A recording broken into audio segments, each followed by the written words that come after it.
आज हम लोग बात करेंगे स्क्रोफोल्सो 2 के बारे में। इसे S2 के नाम से भी पुकारा जाता है। जिस तरीके से S1 यूनिवर्सल रेमेडी है, आप इसको भी एक तरह से यूनिवर्सल रेमेडी में काउंट कर सकते हैं।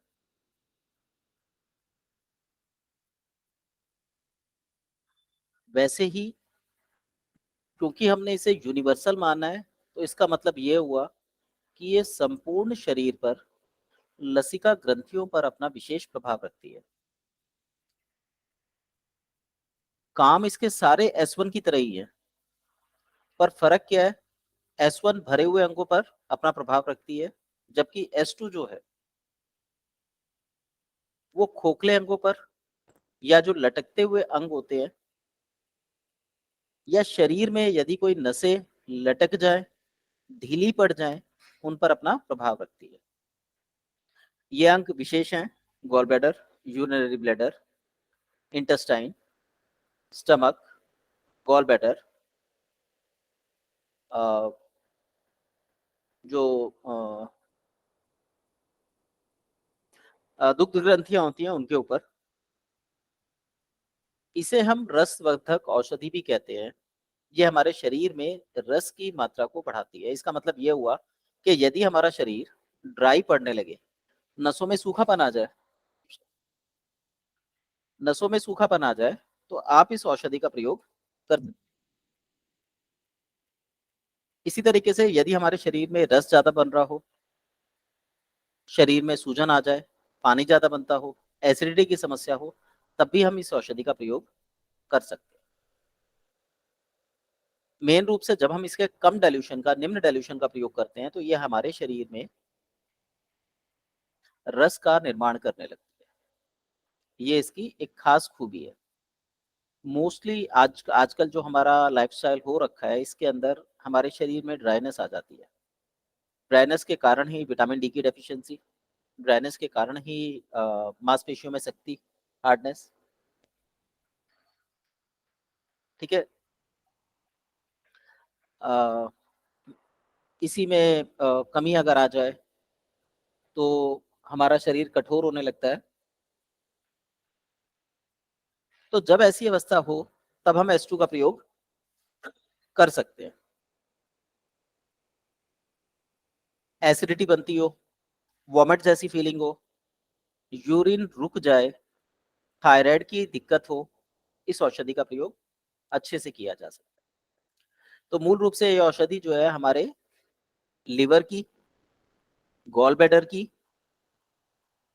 लिवर नहीं, सॉरी, गॉल ब्लैडर की, डिडोनम की, यूरिनरी ब्लैडर की, किडनीज की क्लेंजिंग बहुत अच्छे से करती है, क्योंकि यहीं पर जो हमारी टॉक्सिसिटी आके रुकती है। ये वो ऑर्गन है जो एक पर्टिकुलर टाइम पर काम करते हैं। तो यहाँ पर कई बार मूवमेंट कमजोर होने पर टॉक्सिसिटी बढ़ जाती है। तो ऐसी अवस्था में ये उसको रेगुलेट करती है।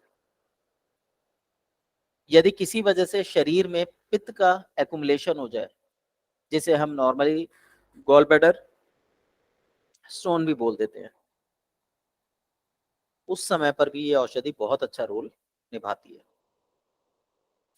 जिन लोगों को गैस ज्यादा बनती है, गॉल ब्लैडर के इश्यूज होते हैं, आप देखेंगे उनको कॉन्स्टिपेशन हो जाता है। तो ऐसे में गॉल ब्लैडर सूज जाता है। डॉक्टर उनको रिमूव कराने के लिए बोल देते हैं कि भाई गॉल ब्लैडर रिमूव करा लो, अगर ये फट गया तो ज्यादा दिक्कत है। पर यदि हम S2 का सही प्रकार से सेवन अन्य औषधियों के सहयोग के साथ करें, तो ये गॉल ब्लैडर की पथरी निकालने का भी दम रखती है। ये इसकी खूबी। विशेष रूप से जब भी हमारे गॉल ब्लैडर संबंधी दिक्कतें हों, चाहे वो गैस बनना हो, चाहे एसिडिटी हो, डाइजेशन संबंधी जो डिडोनम होता है उससे संबंधित दिक्कतें हों, खाने में रस ना जाता हो, रस कम मिलता हो, तो मुंह में रूखापन आना, प्यास लगना, कंधे के पीछे दर्द का महसूस होना, इस तरीके के रोग बनते हैं। उस अवस्था में यदि किडनीज कमजोर होती हैं, तो शरीर में तब भी जल तत्व इम्बैलेंस हो जाता है, बॉडी का जो पानी है वो इम्बैलेंस हो जाता है। तब इस अवस्था में इंटेस्टाइनल ड्राइनेस में ये औषधि बहुत अच्छे से कार्य करती है और कब्ज तोड़ने में भी सहायता करती है। यदि किसी भी वजह से हमारे डाइजेस्टिव ट्रैक में कहीं पर भी इश्यूज हो जो रस से संबंधित है, तो एक तरह से जब रस की बात करते हैं तो हमारी मेटाबॉलिक प्रक्रियाएं आ जाती है और ये वहां पर पानी को बढ़ाकर या जल तत्व को बढ़ाकर या रस को बढ़ाकर या प्योर करके उसको ठीक करती है। आपने देखा होगा जब से हम लोगों के कोरोना के इंजेक्शंस लगे हैं, मुंह में ड्राइनेस आ गई है। यदि मुंह में ड्राइनेस आई है तो इसका सीधा सा मतलब है कि हमारी जो थाइज हैं वो कमजोर हुई है। तो हम सिंपल भाषा में ये भी बोल सकते हैं कि हमारे हाथ पैरों में दर्द रहने लगा है, गैस बनने लगी है, हड्डियां कमजोर हो रही हैं। तो ऐसी अवस्था में हमारे मुंह में सफेद रंग की लार बनती है या जीभ पे सफेद परत आ जाती है जो कब्ज का संकेत देती है। इसके अंदर भी आप S2 का प्रयोग कर सकते हैं क्योंकि S2 रस बनाती है। व्यक्ति को, रोगी को प्यास ज्यादा लगती है, मुंह सूखा सूखा महसूस होता है, रात को नींद खुल जाती है शरीर में गर्मी बढ़ने के कारण, जो कि बेसिकली एक डायबिटीज का एक लक्षण है। तो हम इसको डायबिटीज तो नहीं बोलते, प्रमेह बोलते हैं। तो ऐसी अवस्था में भी S2 इफेक्ट रखती है। ये औषधि बेसिकली हमारे शरीर में जो पित्त का सिक्रेशन है, ये उसको या उस पर काम करती है। यानी वो कम बन रहा है, ज्यादा बन रहा है, ये औषधि का प्रयोग उसको घटाने या बढ़ाने का काम कर सकता है। और नेचुरल सी बात है, पित्त ही वो चीज है जो हमारे शरीर में हर प्रकार के मेटाबॉलिज्म को पूरा करती है। इसीलिए बोला गया है कि S2 भी S1 की भांति ही एक यूनिवर्सल औषधि है। अब यहाँ पे हमें इन दोनों में डिफरेंस समझना होगा। S1 बॉडी के लेफ्ट पार्ट पर काम करती है, ब्लड पर काम करती है, उसको स्टिमुलेट करती है, जबकि S2 बॉडी के राइट पार्ट पर काम करती है और लिम्फ को स्टिमुलेट करती है। हालांकि सेम रेमेडी हाई डाइल्यूशन में जाके ऑपोजिट कार्य करती है। तो जब भी हमें ऐसा लगे कि वॉमिटिंग जैसी फीलिंग आ रही है, बॉडी में एसिडिटी बन रही है, गैस बन रही है, तो इसका डाइल्यूशन लेने से, क्योंकि ये रस बनाती है, इन चीजों में तुरंत आराम आता है। अब यहाँ पर प्रयोग के लिए हमें सिर्फ इतना समझना है कि जब भी हमारे बॉडी में हमें रूखापन लगे, ड्राइनेस लगे, तो मेन औषधि S2 बनेगी। इसका मूल काम जो है वो हमारी बॉडी में म्यूकस मेम्ब्रेन को एक्टिवेट करना है, यानी म्यूकस का रिलीज बढ़ा देती है, जिसकी वजह से रस का जो प्रोसेस है वो पूरा हो जाता है और ऐसा होने से जो भी समस्या आ रही होती है वो शांत हो जाती है।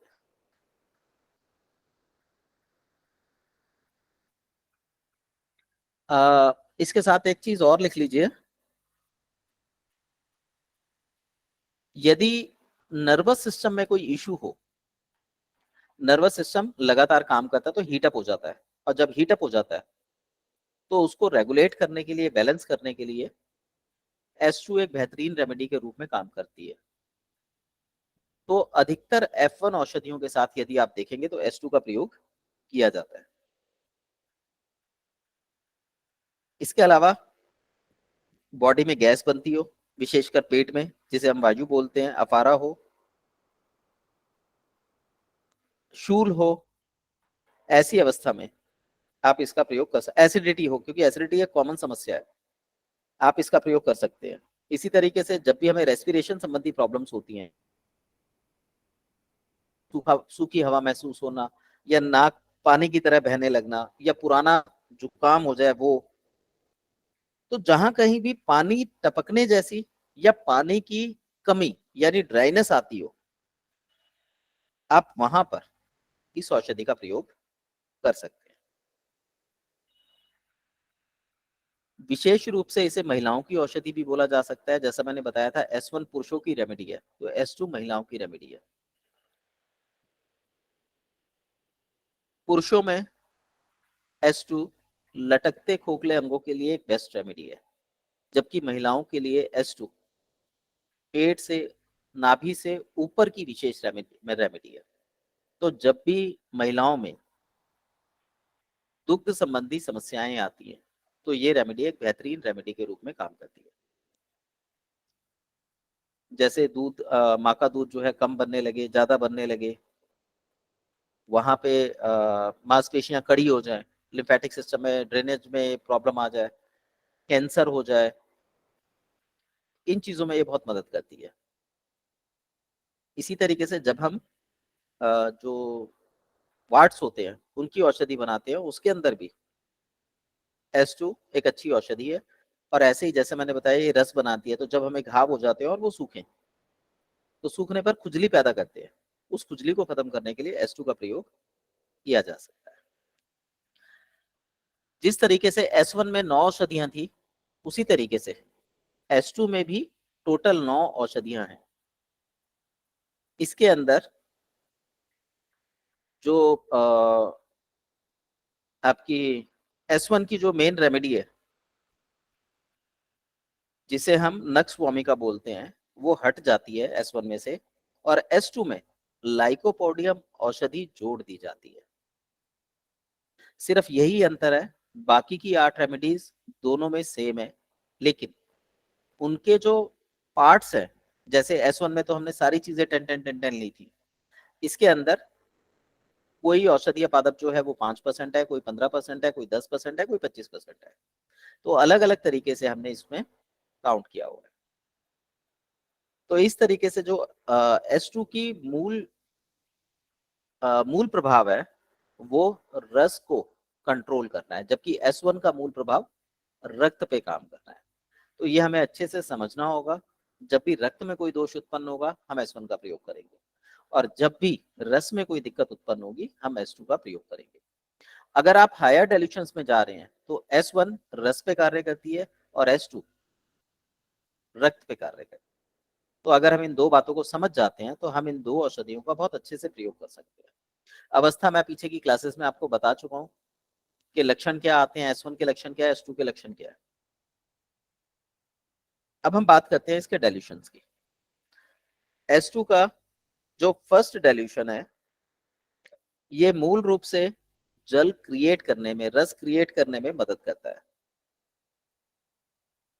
तो जब भी हमें एसिडिटी की समस्या हो, कब्ज की समस्या हो,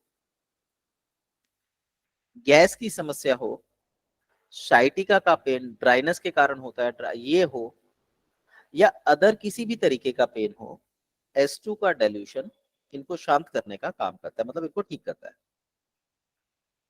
डाइल्यूशन 2 का प्रयोग हम लोग अधिकतर मूत्र संबंधी रोगों में प्रयोग करते हैं। यहाँ एक और चीज बताता हूँ, S2 का डाइल्यूशन 1 जो है आपका, जब यूरिन किसी व्यक्ति को रुक जाए, तो डाइल्यूशन 1 बार बार देने से मूत्र अधिक लाने का काम करता है। तो ऐसा कोई भी रोग जिसमें शरीर में सूजन आ जाए, जैसे थायराइड, शुगर, या ऐसा कोई भी रोग जिसमें यूरिन बार बार आता हो, बार बार आता हुआ आपको दिखाई देगा, पर एक्चुअली वो होता लैक ऑफ वाटर सिस्टम की वजह से, कि ड्रेनेज प्रॉपर काम नहीं कर रही है, पर उसमें यूरिन बार बार आता है। या फिर किसी भी व्यक्ति को विद इन 1 आवर पानी पीने के यूरिन आ जाता है, पास होता है, तो समझ जाइए उसका यूरिनरी ट्रैक्ट कमजोर हो गया। तो ऐसी अवस्था में S2 का डाइल्यूशन 1 प्रयोग में लाया जा सकता है, और रिजल्ट बहुत बेहतरीन है। आप खुद भी इसको ट्राई करके देख सकते हैं। आप इसका एक ग्लास में, जो हमारा ग्लास मेथड है, उसका प्रयोग कीजिए। एक ग्लास में लगभग 10 बूंद डाल के उसको बना लीजिए, और चम्मच चम्मच करके पानी पीजिए, जो टेक्निक मैंने पीछे बताई थी।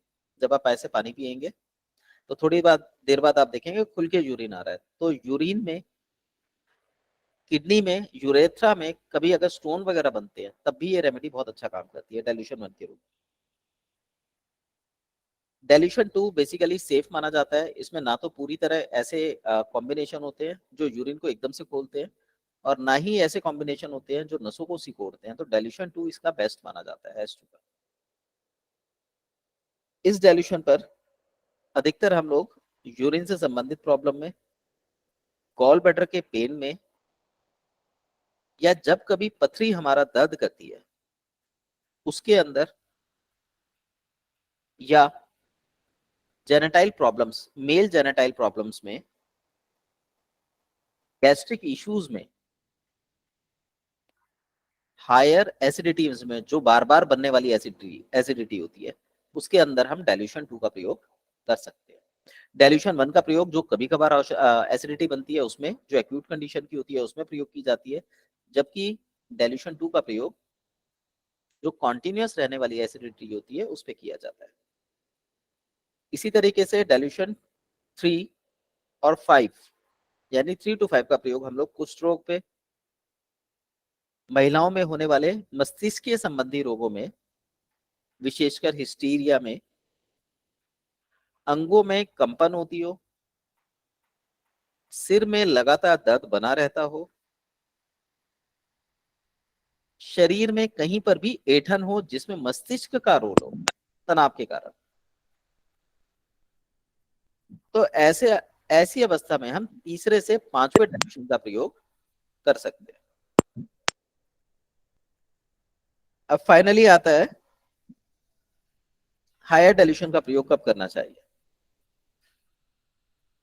जब भी आपको लगे कि जो डाइल्यूशन आपने चुना है वो काम नहीं कर पा रहा, तो आप उससे हायर डाइल्यूशन में जा सकते हैं। नॉर्मली जितनी भी आपकी डेप्थ की प्रॉब्लम्स हैं, लेयर से नीचे की प्रॉब्लम्स होती हैं, उनके अंदर इसका प्रयोग किया जाता है।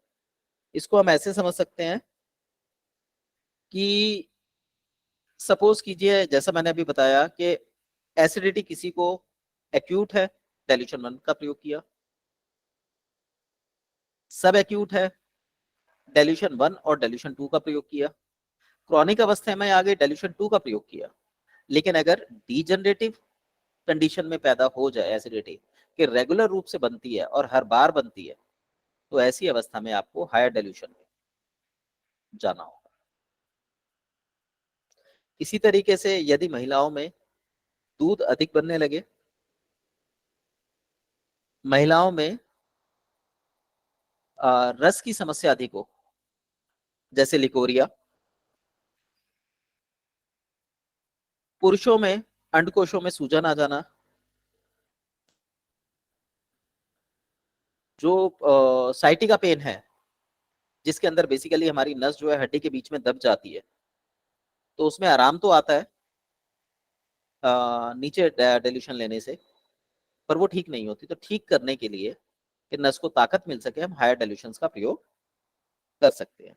इसी तरीके से अगर हमारी बॉडी ड्राई पड़ी हुई है, इंटरनल ड्राइनेस है जिसे वाताजूषणता बोलते हैं, जो नर्वस सिस्टम में होती है, या हमारे नेत्रों की जो जलन होती है, थकान होती है, उसको दूर करने के लिए S2 का प्रयोग किया जा सकता है।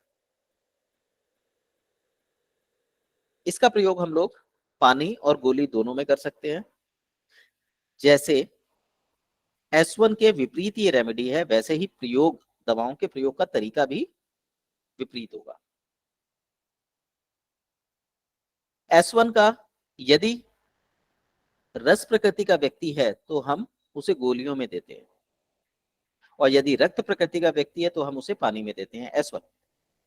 इसी तरीके से S2 का प्रयोग यदि रक्त प्रकृति का व्यक्ति है तो हम लोग उसको गोलियों में देंगे, क्योंकि ये जल बनाती है, तो इसे सूखी गोलियों में दिया जाएगा। और यदि लिम्फ प्रकृति का व्यक्ति है तो उसे पानी में दिया जाएगा, ताकि ये अच्छे से लिम्फेटिक सिस्टम में घुलकर उसकी सफाई कर सके। S1 जब भी आप प्रयोग करेंगे डाइल्यूशन 1 में, तो 5 गोलियों से लेके 7 गोलियों तक खाई जा सकती है, जबकि S2 की जो गोलियां होती है ये हमें 5 से 10 के बीच में खानी चाहिए, यानी अधिकतम गोलियां इसकी 10 तक खाई जाती हैं, और बेटर होता है कि इसकी 10 गोलियां ही एक बार में मुंह में डाली जाए। मैं यहाँ पे होम्योपैथिक की गोलियों की बात कर रहा हूँ, जो छोटे साइज की होती हैं। अगर आप जो गन्ने वाली गोलियां आती हैं, जो आजकल टैबलेट्स के रूप में आ रही है, उनका प्रयोग कर रहे हैं, मैंने उनका प्रयोग करके देखा, रिजल्ट ज्यादा अच्छे नहीं आते उसमें। सर होम्योपैथिक वाली जो है वो बेस्ट रहती है जी। सर कितना mm सर? 20 mm का सर? अप्रोक्सीमेटली वही कॉमन साइज आता है होम्योपैथिक की गोलियों का, उसी का ओके। इस्तेमाल कर सकते हैं। ठीक है। और अगर किसी को आपने देखा होगा लोगों को फील पंप की शिकायत होती है, हाथी पंप जिसको बोलते हैं, फाइलेरिया, इसे इन्फेक्शियस रोग माना जाता है और एलोपैथी में इसका कोई प्रॉपर इलाज नहीं है। अपनी रेमेडी में, अपनी ईएच में इसका बहुत अच्छे से इलाज है। इलाज थोड़ा लंबा होता है पर कंफर्म इलाज होता है। तो इस कंडीशन के लिए सर क्या दे सकते हैं सर उसको? S1 से होगा तो S2 S2। की गोलियां दी जाती हैं कॉन्टिन्यूअस रूप से, जैसे हम S1 की गोलियां यूज करवाते हैं ना, ऐसे ही S2 की गोलियां दी जाती है। आप 40 दिन पहले S2 की गोलियां दीजिए, फिर अगले 30 दिन S1 की गोलियां दीजिए, फिर अगले 20 दिन, टाइम कम करते जाइए। लगभग 4-5 महीने के अंदर आप ये मान के चलिए पेशेंट को 80% तक लाभ मिल जाता है। Sir first 40 days S2 sir, जी, नेक्स्ट 30 डेज S1, S1, फिर 20 डेज नेक्स्ट 20 डेज जी, और sir next 20 days next 20 days फिर S2। S2। ओके। हाँ, बाकी जो रेमेडी चलती है वो तो आप बना सकते हैं। ये कॉन्टिन्यूअस रेमेडी है। कॉन्टिन्यूअस रेमेडी का मतलब ये होता है कि आप कोई और रेमेडी दे या ना दे, अगर ये सही तरीके से दी जा रही है कॉन्टिन्यूअस वे में, जैसा हम जहर उतारने के लिए करते हैं, उस वे में ये 100% काम करती है।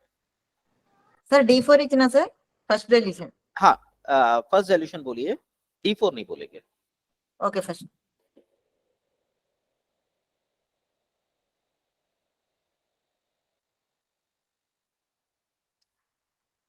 अब यहां पर हमें एक चीज समझनी है कि S1 में और S2 में मूल अंतर क्या है। अगर हम इस अंतर को समझ जाते हैं तो हम इसका अच्छे से प्रयोग कर सकते हैं। S1 बॉडी के लेफ्ट पार्ट पर अपना प्रभाव रखती है, लेफ्ट पार्ट पर प्रभाव रखती है, खून के दौरे को बढ़ाती है और लिम्फ को क्लियर करती है। यानी अगर आप देखेंगे तो हम ये भी कह सकते हैं कि S1 बॉडी के राइट पार्ट की औषधि है।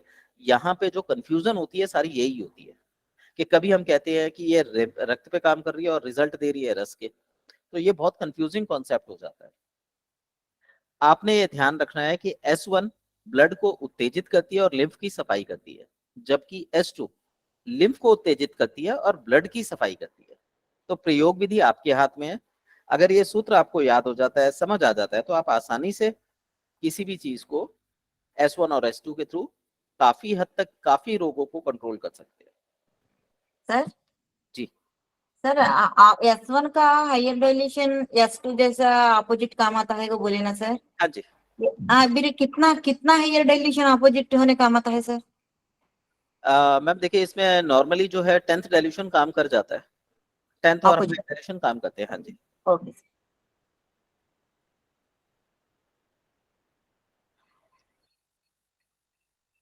जो आपकी S1 औषधि है, अगर आप इसे टॉनिक के रूप में इस्तेमाल कर रहे हैं तो खाना खाने से पहले दीजिए।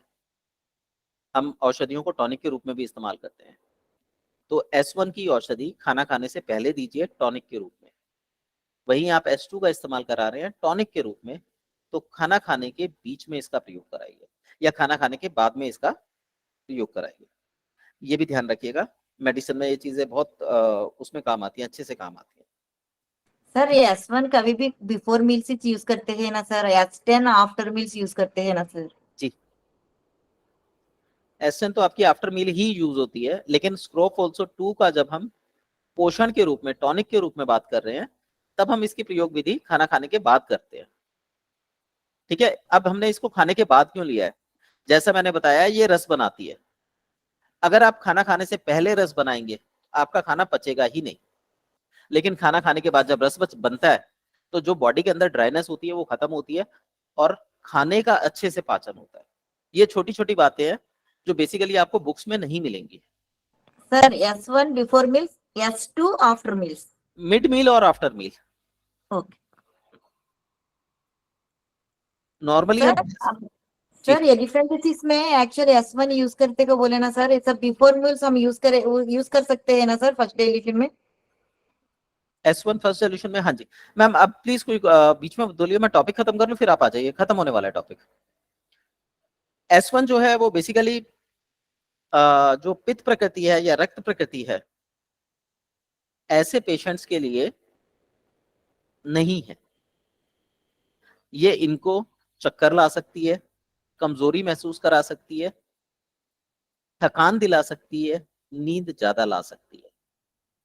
तो ऐसी अवस्था में S1 का प्रयोग ना करा जाए, इसके स्थान पर S2 का प्रयोग करा जाए।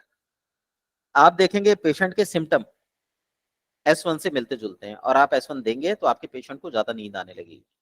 तो आप समझ जाइए कि S1 इसके लिए नहीं है, क्योंकि किताबों में आपको ये लिखा मिलेगा कि S1 का प्रयोग रक्त प्रकृति वाले व्यक्ति करते हैं, पित्त प्रकृति वाले व्यक्ति करते हैं, तो उनके सिर में दर्द हो सकता है, चक्कर आ सकते हैं, चक्करगन्नी हो सकती है, वॉमिट हो सकती है। नींद जैसा टॉपिक किसी ने भी नहीं लिखा हुआ। लेकिन जब आप इसको प्रैक्टिकली अनुभव में लाएंगे तो आप देखेंगे कि कई बार जो लिम्फेटिक नेचर के लोग होते हैं, जिनको हमने S2 प्रयोग करानी होती है और हम उसको S1 दे देते हैं टॉक्सिसिटी रिलीज करने के लिए, तो उसको नींद भी बहुत ज्यादा आने लगती है। तो ये इंडिकेशन होता है कि हमें वहां पे S1 ना प्रयोग करके S2 यूज करनी है। इसी तरीके से जो नर्वस टेम्परामेंट के लोग होते हैं, उनके अंदर हाइपरनेस बहुत ज्यादा होती है। ऐसे रोगी को यदि आप S2 देते हैं तो उसका बॉडी सिस्टम बिगड़ सकता है, क्योंकि उसके शरीर में हाइपरनेस ज्यादा होती है। तो या तो आप थर्ड डाइल्यूशन S2 का प्रयोग करें या फिफ्थ डाइल्यूशन S2 का प्रयोग करें। 1 और 2 का प्रयोग नहीं करेंगे, उसको नुकसान दे सकता है। यहाँ पे आप क्या करेंगे, S1 का प्रयोग अच्छे से कर सकते हैं, डाइल्यूशन 1 और 2 का प्रयोग कर सकते हैं। तो ये यहाँ पे अच्छे रिजल्ट दे सकता है। तो ये हमारा आज का टॉपिक था स्प्रोफोल्सो 2 का। अब यदि किसी का कोई क्वेश्चन है, कुछ पूछना है तो पूछ लीजिए। सर ये पित्त प्रवृत्ति वाले को, नर्वस टेम्परमेंट वाले को S1 एग्रीवेशन करता बोले थे ना सर, बट वो पेशेंट एलिफेंटिसिस है तो सर हम first 40 days S1 after S2 ऐसा यूज करे थे ना सर, जी बट वहाँ कैसा चेंज कर सकते हैं सर हम? मैम, कुछ फार्मूले ऐसे होते हैं जो फिक्स रहते हैं, उनको बदलने की जरूरत नहीं होती। जब भी कोई शरीर में बीमारी आएगी, वो केवल रक्त में नहीं आएगी, वो केवल रस में नहीं आएगी, वो क्रॉस सेक्शंस में चलती है। ठीक है। अब यहाँ पे पहले आपने S2 के थ्रू उसका जो लिम्फ प्रॉब्लमेटिक कंडीशन में था, आपने उसको ठीक करा। जब वो ठीक हुआ तो रस वाला जो सिस्टम है इम्बैलेंस हो जाएगा। इसके लिए आपने S1 दी और उस टाइम से कम टाइम के लिए दी। वो इम्बैलेंस हुआ तो आपने उसको बैलेंस करने के लिए दवाई दी। जब वो बैलेंस हुआ तो उससे निचला या उससे अगला जो रेमेडी है वो वीक हो जाएगी, यानी S2 का प्रभाव कमजोर हो जाएगा। तो उसको बैलेंस, जैसे हम कहते हैं ना, वे दो बिल्लियों के बीच में बंदर वो खा गया, लाभ ले गया। तो आपका जो बीमारी है वो तराजू की तरह ऊपर नीचे होती रहती है। तो जब आप रेमेडी बदल बदल के प्रयोग करते हो तो उसके रिजल्ट बहुत अच्छे आते हैं। यदि आप सिंगल रेमेडी यूज कराते हैं तो महीने 2 महीने के बाद देखेंगे आपकी रेमेडी उस पेशेंट पे काम भी नहीं कर रही। मैं आपको साथ साथ जो प्रैक्टिकल या क्लिनिकल प्रैक्टिस होती है वो भी बताता जा रहा हूँ। सर 40 30 20 अभी कितना सर चेंज? मैम, लगभग आपका इसमें 40 30 70 20 90 100 डेज के करीब आपने ये मेडिसिन चलाई है, और 3 महीने के अंदर रिजल्ट ना मिले ऐसा हो ही नहीं सकता। Okay sir. Any other question? Doctor साहब जो मैं डिल्यूशन दे रहा हूँ ना जी D3 से सर, जी मैं जैसे हमने S1 देनी है, जी उसमें सेकंड डिल्यूशन और ऐड करना है, F1 कर लिया ऐड नर्वस सिस्टम के लिए। जी इसके साथ मान लो हमने इलेक्ट्रिसिटी, अगर पेन का पेशेंट है उसको S5 दे दी, वेन 1 दे दिया, और साथ में इलेक्ट्रिसिटी, रेड इलेक्ट्रिसिटी दे दी। जी। और सर मैं इसमें जो डिल्यूशन देता हूँ ना जी, हम्म। D6 या D5 या D4 जी, जी डिपेंड्स ऑन पेशेंट, अगर क्रॉनिक है या एक्यूट है या सब एक्यूट है, जी उसी अकॉर्डिंग। तो मैं जो देता हूँ ना जी, जैसे हमने D3 में डिल्यूशन देना है जी, हाँ जी D3 में ईच मेडिसिन 3 ड्रॉप्स मैं देता हूँ 15 ml में जी, जी। प्रॉपर में जी। सर देखिए, मेरा जो टेक्निक है देने का, मैंने सबके डाइल्यूशंस बना रखे हैं आधा आधा लीटर के। जी मुझे अगर पेशेंट को सेकंड डाइल्यूशन देना है तो मैं उसे थर्ड दूंगा, मुझे अगर थर्ड दे रहे हैं तो मैं उसे फोर्थ पीने के लिए दूंगा, और मेरे पेशेंट्स को उससे काफी आराम आ जाता है। तो सर ऐसे रिजल्ट तो अच्छे मिले हुए हैं जी। जी मैं सर। रेबिसन की यूज कर रहा हूँ जी। हाँ जी, हाँ जी, सबकी अपनी अपनी प्रैक्टिस है। आप ड्रॉप मेथड पे चल रहे हैं, मैं डायरेक्ट मेथड पे काम कर रहा हूँ। जी, और क्योंकि D3 से कुछ हमने बनाए तो थे जी, मेडिसिन तैयार तो की थी, जी पर इसीलिए नहीं उस पे रिजल्ट लिया। आगे भी इसमें मिल रहा है, जब नहीं मिला तो फिर चलेंगे उस पे। जी सर, अगर आपको रिजल्ट आ रहा है तो बहुत अच्छी बात है, नहीं आ रहा तो उसमें काम कीजिए। अब मैंने जो हाँ। डाइल्यूशंस बनाए थे, मैंने डाइल्यूशन 1 2 3 बना के रख लिए, जो जी पोटेंसी होती है।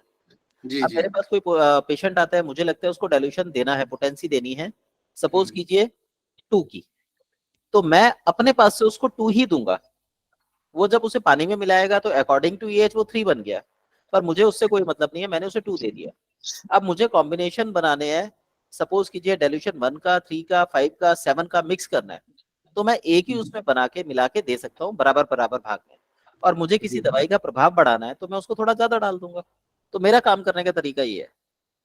जी। जी मेरे पास ऐसे ही सर गॉल ब्लैडर का केस था।